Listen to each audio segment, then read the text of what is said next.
John Graham. Yeah. I got that around a year ago, like right around November last year. This looks very similar to the wood on the Nalu. Is it? No, it's a desert ironwood. Desert ironwood. It's a little defect there, but that makes it... Yeah, I know, but that... you're talking about near the clip? No. Get closer. Right over here somewhere. See the little... Oh, where the screw? No, where the screw is? Yeah, yep. Yeah, there were 2 cracks in it when I got it, and He replaced the scale? No, he just bonded it, like he put like a bonding agent in there and refinished. Oh, you know what? You could see it. I don't know if the people could see it. Because I really like that. I really like the burl. It's beautiful. The pattern's gorgeous. I hope the lighting's good because I can't tell anymore because we're outdoors, but I just hope it looks good. Titanium bolsters, Yep. I'm going to guess. Like a nice rough orange peel. The toasted amber. I love it. Whoa! Gorgeous. What's the steel? That's Stellite 6K Sanmai, I believe. Stellite 6K Sanmai. Gorgeous. I see penises everywhere. What's that? It's just off a little bit with the layering, and then there's this one thin, very faint layer.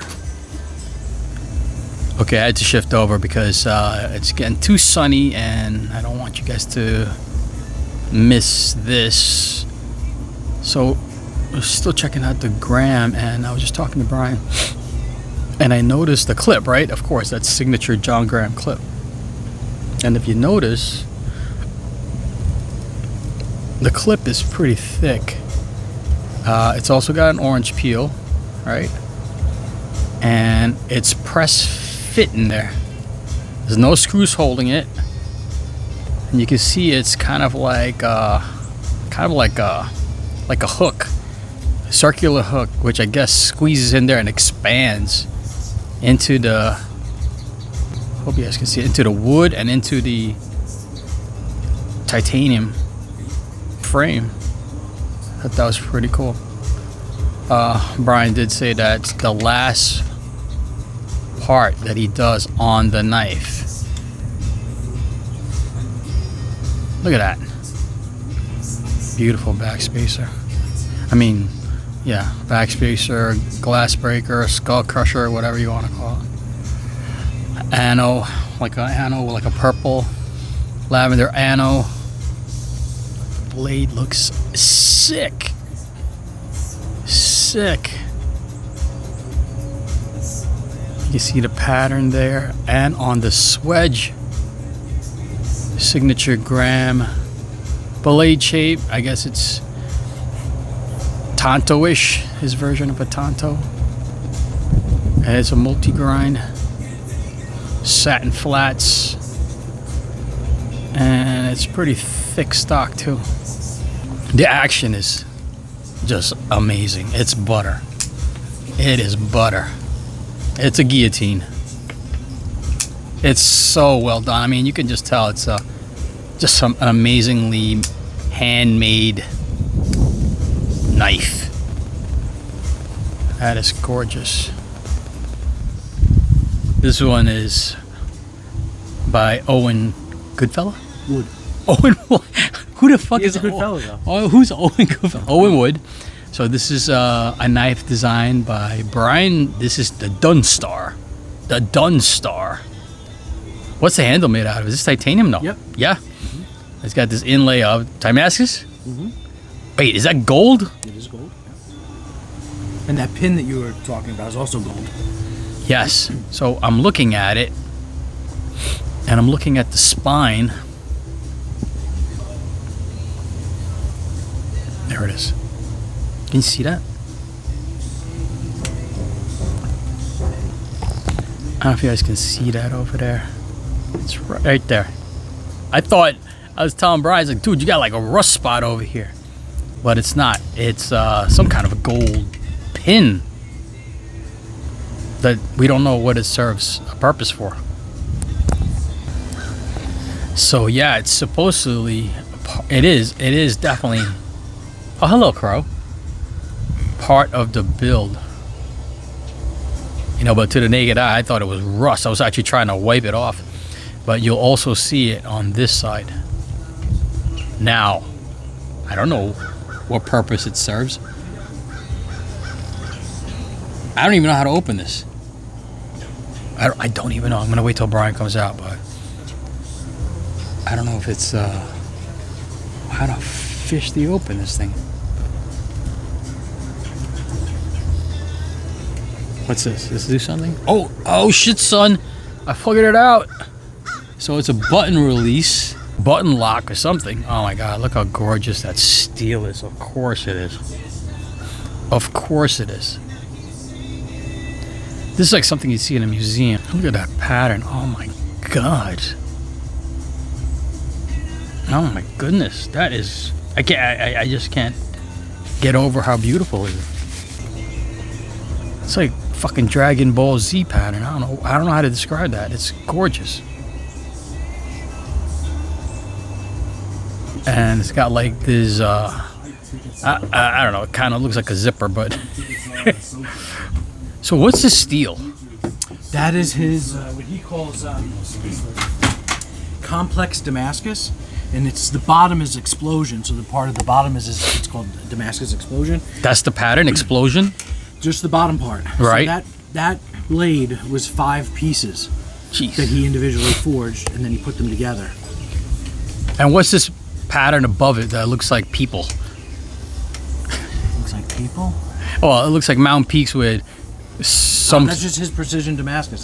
That's one crazy. One of the things he kind of came up with. That is insane. I'm trying to capture it. Yeah, you're right. How many pieces? 3? 5. 5? That's insanity. That's insane. Look at that. The very tip is the very tip is its own piece. That makes it a tanto. You can kind of see where the pattern. Hold on. The pattern doesn't match, because it's another piece. Oh, it's not focusing. I don't know what happened. There we go. Oh, I see. Oh yeah, look at that. I thought it was like, because this is circular and then. Wow. I didn't even look at the other side yet.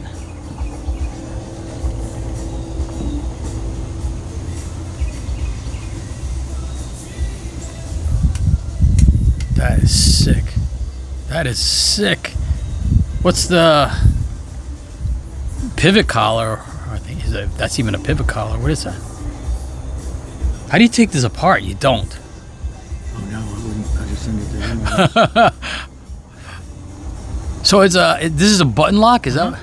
I was just trying to figure out, how do I officially open this thing? Yep. And so the cool thing is, like the Stan Wilson, that's called a California opener, which means it's legal in California, so it only opens up 15%. So when you shut it, you feel the spring. Yeah. And then when you pop it, it only opens up 15%. And then you two hand open it. Yeah, or you can. I actually flick just it. use my thumb. No, I just use my thumb. Your thumb? Yeah, go ahead. Open it, and just take your thumb and just rotate it. I can't do it. I'm a spaz. Okay. So I just open it like that, right? And then I just use my thumb like that. Gotcha. To open it. Like that. Ask you, do you want it like a full auto? Like how how hard of a opening do you want? Wow. And he'll dial it in. Same as the Stan Wilson, you can adjust it. Only I can't adjust that one. This one you adjust with a tiny little Allen. Right. But cheers. Oh yes. Oh, I like the glass. Oh, good. Look at this glass. Hopefully with 10 is good. It's like a tornado. That's gonna clear my sinuses up. Look at that. Does your fridge make this ball ice? It's a form in the freezer. It's the Death Star from Star Wars. Get the fuck out of here. Like if you swirl it, you can see the Death Star in there. Get the fuck out of here. That's crazy. Because my friend has a fridge that makes like these The balls. sphere. Yeah, but it takes fucking forever. Yeah. These it's a form. It's a That's rubber great. form. That's awesome. It's like Keep a it's like freezer full of them. I think it takes him like a week. I like, dude, that's retarded. You designed this, so talk about this. So basically, yeah. Apparently, he's really close with Gus from GTC. Yeah. They will give each other materials. So Okay. Owen has forged some of his precision Damascus and sent those billets to Gus, and Gus has made 1, 2, 3 knives out of it, and then they collaborate on it. And all this was basically years ago. I'd have to look up when it was. It was a number of years ago. he reached out to Gus and said, "Hey, you know, I have some time. Do you know anybody who would like a, you know, like a really nice piece?" And Gus, I guess, thought maybe I would. Yeah. And so I started going back and forth with him, and then there wasn't anything in his models. He has really some really beautiful models, but none of them really spoke to me. And so I kind of was like, oh, I kind of like this, but more for Tonto, and more for this, but that. And I just kind of went back and forth with them, and eventually that's what came out. That steel is sick. That blade is... That's just amazing. That's amazing. So that billet was so big. It was the largest billet of precision Damascus he ever made. And he had enough to make another one out of it. So he changed these inlays up a bit. Mm-hmm. Even I think he made this gold. I think he made the lock button gold on the second one. Mm-hmm. And it's the Dunn Star too. And Axl Rose bought that one. What? Yeah, at the Custom Knife Invitational in California. That's insane. Yeah. Apparently he's got a pretty ridiculous collection. I think you mentioned that. I feel like you told me that before. I don't know if it was an episode of Wieners and Steel, or maybe when we were hanging out in Doylestown. That is gorgeous. We gotta find out what that gold pin does. I'm trying to call him right now. That is sick.